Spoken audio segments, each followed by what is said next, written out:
Hello, hello, everyone. Welcome to our knowledge clip about approaching the writing assignment. So this is going to be focusing on your taxation writing assignment that is worth 30% of your final grade.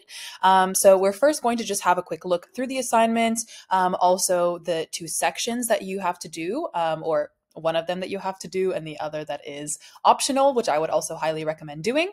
And we're just going to go through each section very briefly. I will also give some small writing tips and kind of give an idea of what is to come in terms of these knowledge clips to help you with your writing assignment. So just to recap, based on your course outline, the taxation writing assignment that you have to do is essentially take a look at the OECD Pillar 1 and 2 initiatives. And essentially those were implemented around 2-3 years ago now. And we essentially want to focus on a specific part of either one or both of these pillars, and to also, of course, look into the relevant literature about this and to what extent, let's say, for example, these pillars have been effective, or have one of the pillars been effective on a certain metric or a couple of metrics. So that's the general writing assignment, and that's also sort of the direction that you should go with your research question. So how they've done it this year is they've broken down the assignment into two main components, which is, of course, the assignment number 1, which is the optional outline. And you also have the second assignment, which is your, of course, final draft worth 30% of your grade. So just to very briefly cover assignment 1, again, this is just an introduction and outline of your text, so a very, very rough draft. And this is where you can already implement some of your ideas about your criteria for measuring, let's say, the extent to which one or both of these pillars have been effective in a particular country or for a particular section of companies. So that's the first thing, and you can essentially outline this in your assignment number 1. While in your assignment number 2, this is where, of course, you take the academic articles that you've basically been given during the course, also academic articles that you have found on your own, and essentially combine this into an introduction, a theoretical background, and a conclusion / questions for further research. Also a little bit about the AI logbook, but that will happen later.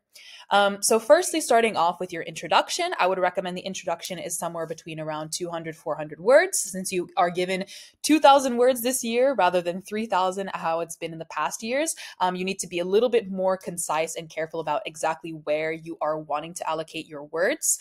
So of course, introduction is really more setting the scene, setting the context, relevance, and your research question. So that's essentially what you want to focus on here. The parts that are not in italics is from directly your course outline, while the part in italics is basically my own suggestion. So you can, of course, pause and have a look at it yourself and see, what I suggest here for the introduction and help you get started with it.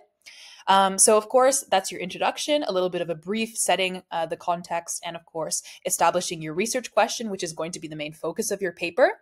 And then once your research question and kind of your context is established, that's when you get into your theoretical background.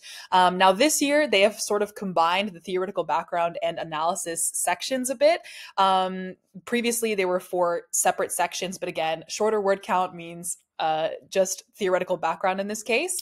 So what the theoretical background's purpose is essentially creating or establishing your definitions, establishing also the criteria in which you are evaluating what your research question is searching for, and also, of course, just kind of exploring other concepts that you have decided to cover based on either what you have seen in your tutorial groups from your tutorial teachers, or things that you have also seen as common trends in the literature and also in the effects of these pillars, let's say, on real life. So your theoretical background is essentially where you address these concepts, define important definitions, so DTA, Pillar 1 and or Pillar 2, other concepts, and then of course use the literature that has been given to you in the course outline and also has been discussed in class. Some really important things about the theoretical framework is, of course, having those key concepts and key things defined and also referenced back to in literature will then help you actually establish your argumentation as to, for example, to what extent does the Pillar 1 and 2, to what extent is it effective, to what extent yeah, does it work in terms of a particular country, state, whatever you want to focus on more precisely for your research paper.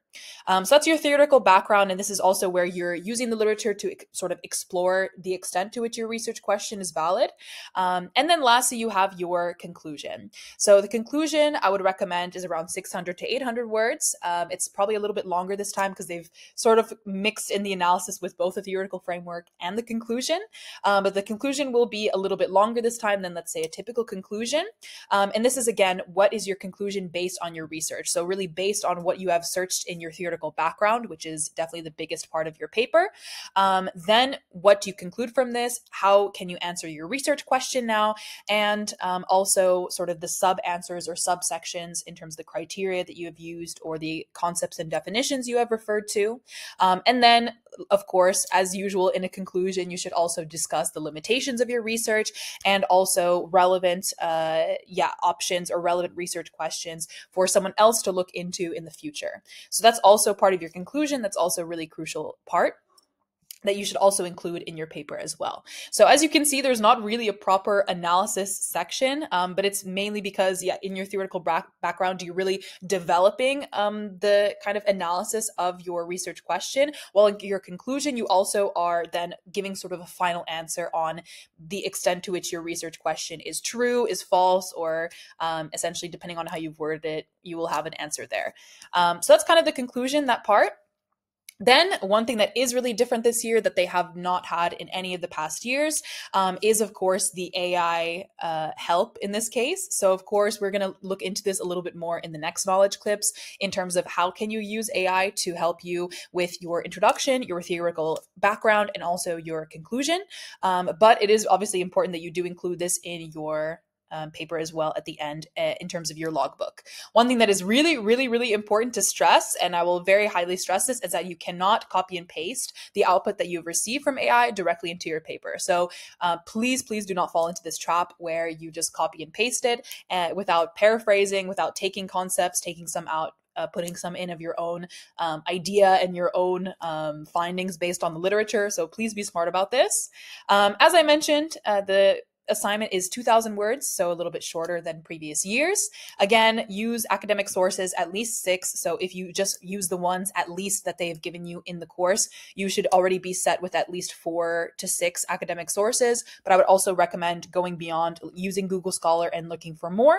And then the rest are just kind of basic requirements for a paper. Please make sure you do these because these are just very easy points that you can gain, but also easy points to miss for no reason.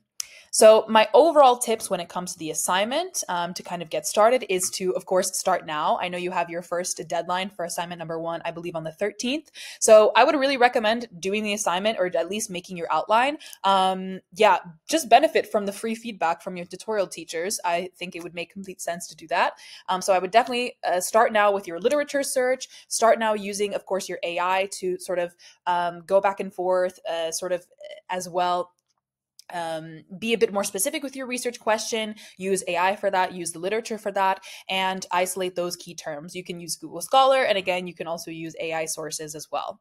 One thing that's also very important is to, of course, listen to your tutorial group teacher. So if they have particular preferences on what literature you use or what AI method you also do, listen to them. Of course, they're the ones grading your assignment, so that's the best advice that you can look for. And then lastly, something that is really, really important to already start kind of getting into the mode with is academic writing. So no personal pronouns, no personification of non-living items, no informal language, and make sure you do your APA in-text citations correctly. And of course, have your correct reference list as well. These are things that, again, are really easy to lose points on, but makes no sense on why you should lose points for them. So they're easy points to gain if you do them correctly. So that would be also my big recommendations there. And yeah, that is essentially just kind of how to already start approaching your paper, general gauges for word count and those kinds of things. And yeah, hopefully I will be able to explain each of these sections in a little bit more depth in the next knowledge clips. But for now, I hope that this has been a nice introduction for you to get started with.